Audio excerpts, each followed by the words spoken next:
तो चलिए छात्रों, आपका स्वागत है आज के इस वीडियो पर। और आज के इस वीडियो में आपका यहाँ पे फुल आपका पेपर एनालिसिस करने के लिए पूरा आपका आज का पेपर आपका जो हुआ है सेट डी का, देखिए आपका यहाँ पे है। तो हाई स्कूल परीक्षा मुख्य परीक्षा 2022 का यहाँ पे 1 मार्च का हिंदी का आपका ये सेट डी का पेपर है। आपने दिया होगा हर ए सेट, बी सेट, सी सेट और डी सेट, ठीक है। ये आपके सभी क्वेश्चन पेपर जो है यहाँ पे क्वेश्चन आपके एक्सचेंज है, बाकी आपके पूरा पेपर आपका सेम था जैसा कि आप जानते हैं। तो सोशल साइंस का पेपर यहाँ पे आपका रेडी है, इसका आंसर आपको बाद में देंगे। पहले आपका हम यहाँ पे आंसर के देते हैं कितने नंबर आप करके आए हैं और क्या आप वाकई में पूरे 75 में से 75 नंबर का करके आए हैं। हमारे वीडियो से देखिए, हमने आपको 2 सेट पेपर आपको दिया था यहाँ पे आपका पैड चैनल पर। तो आपका A to Z कहे तो आपका यहाँ पे 70% क्वेश्चन, 75 में से लगभग आपके 70% क्वेश्चन आपका यहाँ पे आया हुआ है। सबसे पहले यहाँ पे देखिए हम आपको ऑब्जेक्टिव का यहाँ पे आंसर के देते हैं, इसके बाद अभी सभी क्वेश्चन के मिलान करेंगे। देखिए सबसे पहले यदि आप देखेंगे तो यहाँ पे आपका पहला क्वेश्चन आपका यहाँ पे आया हुआ था 10वें रस का आपका नाम क्या है। तो आप जानते होंगे 10वें आपका जो रस है यहाँ पे आपका श्रृंगार, वीर, भयानक और बात्सल दिया हुआ है। तो यहाँ पे आपका अगर जो बच्चे यहाँ पे 10वें रस का नाम यदि आप बात्सल लगा के आए, बहुत सिंपल था भाई।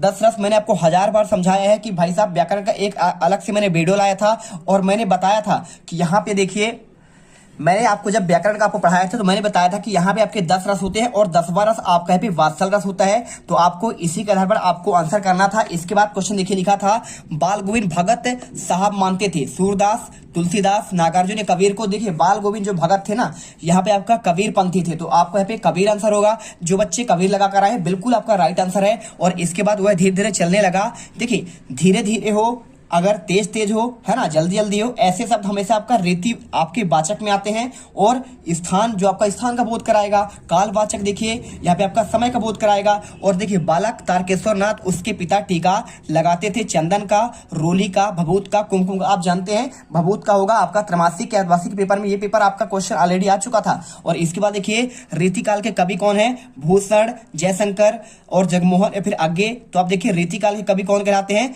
रीतिकाल कवि आपके भूषण है ना। तो आपको यहाँ पे भूषण आप हैं, आप जानते ही हैं, है ना। और इसके बाद देखिए इसके साथ आप इसके अलावा देखिए इतने सारे यहाँ पे कवि यहाँ पे आपका रीतिकाल में आते हैं। देखिए केशवदास आता है, मतीराम आते हैं, बिहारी और चिंतामणि, घनानंद, भूषण, ठीक है। तो आपको इसी के आधार पर रीतिकाल के कवि बताना था इसमें, तो आप कर दे होंगे। इसके बाद तुलसीदास की रचना क्या होती है, तो तुलसीदास की आपका रचना देखिए आपका यहाँ पे सूरसागर आपका सूरदास का है, झरना किसका है, जयशंकर प्रसाद का, आंसू लहर झरना। गीतिका देखिए, गीतिका किसका है, हरि गीत का आपका सूर्यकांत त्रिपाठी निराला का है। और विनय पत्रिका आपका यहाँ पे तुलसीदास का रचना है। और कवितावली, दोहावली आपके इन्हीं की रचना है। और इसके बाद देखिए क्वेश्चन आपका यहाँ पे रिक्शा वाले क्वेश्चन आते हैं। तो रिक्शा में देखिए प्रतिभा बनाने वाले का नाम डैश डैश श्याम मोहन था, मोतीलाल हालदार साहब। तो जो बच्चे यहाँ पे मोतीलाल लगा कर आए हैं उनका आपका राइट आंसर होगा। और जो देखिए संधि कितने भेद होते हैं, आप जानते हैं संधि के हमारा कितने भेद हैं, आपके यहाँ पे 3 भेद होते हैं। कौन कौन सा भेद होता है, स्वर, व्यंजन और विसर्ग होता है। हिमालय की तीसरी सबसे बड़ी चोटी कौन है, देखिए माउंट एवरेस्ट सबसे बड़ा है। और इसके बाद देखिए दूसरा आपका यहाँ पे K2 यानी गाडविन ऑस्टिन है। और तीसरा आपका यहाँ पे कंचनजंगा है। तो जो बच्चे कंचनजंगा लगा कर आए हैं उसका सही आंसर होगा। सूरदास के गुरु का नाम क्या था, तो आप जानते हैं यहाँ पे वल्लभाचार्य इनके गुरु का नाम था सूरदास का। और रामदास तुलसीदास के गुरु का नाम था। चौपाई छंद के प्रत्येक पंक्ति में कितने मात्राएं होती हैं, तो आज जो आपको मैंने पेपर बताया था सुबह सुबह, तो वहां पे आपको सिंपल तरीके से चौपाई छंद आपका आया ही हुआ था। तो 16 मात्राएं होती हैं, आपको आंसर करना था। प्रबंध का आपके कितने भेद होते हैं, तो एक आपका होता है दृश्य और एक आपका होता है श्रव्य का होता है। तो आपके 2 भेद होते हैं। अब इसके बाद देखिए लिखा है यहाँ पे अंधे की लाठी। तो अंधे की लाठी क्या, देखिए अंधे की लाठी आपका जो रचना है यहाँ पर आप देख सकते हैं। और इसके बाद देखिए यहाँ पे आपका जो क्वेश्चन दिया अंधे की लाठी। तो देखिए अंधे की आपका जो लाठी होता है ना, इसका मतलब होता है एक मास सहारा। जो बच्चे यहाँ पे एक मास सहारा करके आए हैं उनका आंसर सही होगा। मैं क्यों लिखता हूँ, ये क्वेश्चन आपका दिया गया है। तो मैं क्यों लिखता हूँ, ये देखिए आगे का आपका यहाँ पे एक रचना हो जाएगा। जो बच्चे यहाँ पे आगे लगा के आए हैं दूसरे का आंसर सही होगा। कामायनी देखिए आप जानते हैं जयशंकर प्रसाद का आपका एक महाकाव्य है। और मानवीय क्रियाओं का आरोप किसमें होता है, मानवीकरण होता है। और गद्य की प्रमुख विधा क्या होता है, निबंध होता है। और लखनवी अंदाज किसका था, तो देखिए लखनवी आपका जो अंदाज था आपका यहाँ पे यशपाल इसके लेखक है। जो आंसर कर दिए बिल्कुल आपका पूरे 6 नंबर पाएंगे। इसके बाद एक वाक्य में उत्तर पूछा गया है, समास के कितने भेद होते हैं, जानते हैं समास के आपके 6 भेद होते हैं, ठीक है। अव्ययी समास होता है, द्वंद्व होता है, द्विगु होता है, तत्पुरुष होता है, कर्मधारय होता है और बहुव्रीहि। और इसके बाद देखिए एक अनार 100 बीमार का अर्थ क्या होता है, इसका मतलब होता है किसी एक चीज को पाने के लिए यहाँ पे बहुत सारे आपका अधिक लोगों का होना, ठीक है। और भोलेनाथ के पिताजी गंगा में आटे कितनी गोलियां प्रवाहित करते थे? आपको आंसर देखिए 500 गोलियां करना है। और कभी निराला ने बादलों की तुलना किससे की है? तो जो बच्चे यहाँ पे देखिए, यहाँ पे सिंपल सी बात है, बच्चों के काले घुंघराले बाल से की थी। तो जो बच्चे यहाँ पे ये करके आए हैं एकदम राइट आंसर होगा। रस के कितने अंग होते हैं? आप जानते हैं 4 अंग होते हैं। कौन कौन सा होता है? देखिए आपका यहाँ पे स्थायी भाव होता है, विभाव होता है, अनुभाव और आपका यहाँ पे संचारी भाव। ठीक है। और गद्य की 3 गौण विधाएं कौन कौन सी है? तो आपका एक जीवनी होता है, एक आपका यहाँ पे आत्मकथा होता है, तीसरा आपका होता है यात्रा वृत्तांत होता है। अब इसके बाद देखिए यहाँ पे क्वेश्चन आपका आया हुआ है, कहानी और उपन्यास में अंतर, रेखा चित्र और आपका संस्मरण में अंतर। ठीक है। अब यहाँ पर देखिए ये आपका जो क्वेश्चन आपका आया हुआ है, इसका मैंने आपको ये वाला सेट आपका करवाया था, आपने देखा होगा।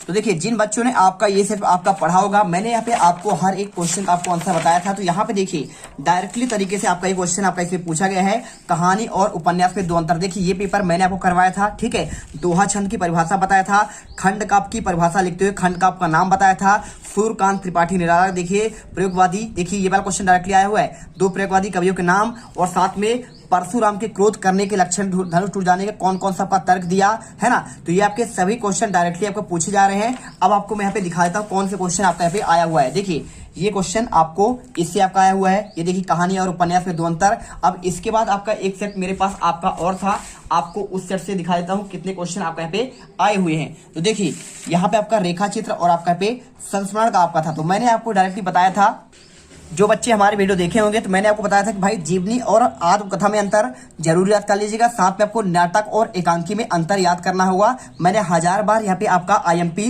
लिख के रखा था कि आत्मकथा और जीवनी में अंतर आएगा। तो यहाँ पे देख लो पूरा आंसर आपका यहाँ पे आता हुआ है। और इसके बाद अगर मैं बात करूं यहाँ पे यशपाल और मनु भंडारी का, तो इसका तो आपका डायरेक्टली आया हुआ है। देखिए ये क्वेश्चन आपको डायरेक्टली हमें मिलेगा। पहले सेट में आपका यहाँ पे देखिए यशपाल का आपका आया हुआ है, राम वृक्ष बेनीपुरी, और यशपाल मैंने बताया था, तो आपको यहाँ पे यशपाल मैंने एक सेट में आपको दे दिया। और दूसरे सेट में पूरा रियल क्वेश्चन पेपर आपको यहाँ पे दूसरे सेट पे आपको मैंने यहाँ पे इस वाले सेट में देखिए मैंने आपको डायरेक्टली यहाँ बता दिया था कि भाई साहब आपको यहाँ पे स्वयं प्रकाश और आपका मन्नू भंडारी, यानी आपका देखिए मात्र आपको 2 सेट पढ़ने पर हर एक क्वेश्चन आपका यहाँ पे रेडी हो जाएगा। इसकी हम गारंटी लेते हैं। आप यहाँ पे पढ़कर जाओ, ये आपका फंस चुका है। इसके अलावा देखिए क्वेश्चन आपको अगला दिखाते हैं। यहाँ पे क्वेश्चन आया हुआ है, सेनानी न होते हुए चश्मे वाले लोग कैप्टन क्यों कहते थे? और आत्मकथ लेखक को पिता ने रसोई को भटियार खाना कहकर क्यों संबोधित किया? ये देखिए ये क्वेश्चन आपका डायरेक्टली आपका भी फंसा हुआ है, सराहनीय ना होते भी चश्मे वाले लोग को कैप्टन क्यों कहते थे? ये क्वेश्चन भी आपका यहाँ पे पहला वाला आपका सेट पे आया हुआ है। और साथ में आपको यहाँ पे देखिए ये क्वेश्चन आपका यहाँ पे सारे क्वेश्चन आप मिला सकते हैं। यहाँ पे मैंने आपका इतना वीडियो बना दिया है, तो आप समझ सकते हैं भाई साहब हमारे वीडियो से पूरे पेपर आपके फंस रहे हैं। और आपको जो चाहिए प्रतिवाद का अगर आप देखना है, देखिए सूरदास और नागार्जुन, आपको मैं इनको भी दिखा देता हूँ आगे, क्योंकि आपको विश्वास नहीं होगा। देखिए ये क्वेश्चन अगर बात करूं तो आपका इस वाले सेट में आपको यहाँ पे प्रयोगवाद की, काव्य की 2 विशेषता आपको ये मिल जाएगा। और इसके अलावा देखिए आप यहाँ पे देख सकते हैं दूसरे वाले सेट में आपको यहाँ पे मिल जाएगा रीति काल की आपके यहाँ पे 2 विशेषता, यानी आपके सारे क्वेश्चन आपके यहाँ पे सेम टू सेम फंस रहे हैं। साथ में सूरदास और नागार्जुन, देखिए इसमें आपका डायरेक्टली ये क्वेश्चन के बाद आपका यहाँ पे डायरेक्टली ये क्वेश्चन आपका दिख रहा है। यहाँ पे सूरदास और नागार्जुन की काव्यगत विशेषताएं आपको बताया था मैंने आपको। यहाँ पे ये वाला आपको पूरा आंसर मैंने आपको दिया था। देखिए हर एक क्वेश्चन का आपको यहाँ पे सेट मैंने आपका ये वाला करवाया था, ठीक है। और इसके बाद आपका कभी आत्मकथा लिखने से क्यों बचना चाहते हैं? और परशुराम के क्रोध से लक्ष्मण के धनुष टूट जाने का क्या आपका आशय है? देखिए डायरेक्टली सीधे सीधे क्वेश्चन आपका सेम आया हुआ। पहले वाले सेट में आपका ये क्वेश्चन कभी आत्मकथ वाला देखिए आपका यहाँ पे ये वाला क्वेश्चन था, आप देख सकते हैं यहाँ पे आत्मकथ में आपको यहाँ पे क्वेश्चन ये हो जाएगा। और साथ में यहाँ पे इसका आपको अथवा लिखा है, परशुराम के क्रोध से करने पर लक्ष्मण ने धनुष के टूट जाने पर कौन सा तर्क दिया? तो आपका ये क्वेश्चन आपका सेम आपका यहाँ पे ये देखने को मिल जाएगा। साथ में कविता का शीर्षक उत्साह क्यों रखा गया है? आपको अगर मैं ये क्वेश्चन दिखाऊं आपको ये मिल जाएगा, ठीक है। तो आप ये भी ला लीजिए, कविता का शीर्षक उत्साह क्यों रखा गया, तो आपका पहले सेट में। और मात्र आपको 2 सेट पढ़ना है भाई साहब, आपके सभी के सभी देखिए जीवनी और आत्मकथा में आपका 2 अंतर, सारे क्वेश्चन आपको यहाँ पे दिख जाएंगे। साथ में आपको कैप्टन वाला क्वेश्चन, तो हर एक क्वेश्चन आप मिला सकते हैं। श्रृंगार रस, चौपाई छंद का मैंने आज ही आपको बताया था कि भाई साहब ये देखिए इसी में आपका पहले वाले सेट में यहाँ पे आपको चौपाई छंद का और दोहा छंद का उदाहरण मैंने बोला था, तो आपका चौपाई का आपका आ चुका है। साथ में आपका दूसरे सेट में अगर आप देखेंगे, देखिए अतिशयोक्ति और अन्योक्ति, यहाँ पे डायरेक्टली आपका पे अन्योक्ति का पूछा गया इसमें, तो आपका ये क्वेश्चन भी आपको मिल रहा है। तो आप यहाँ पे इस प्रकार से हर एक क्वेश्चन मिला सकते हैं।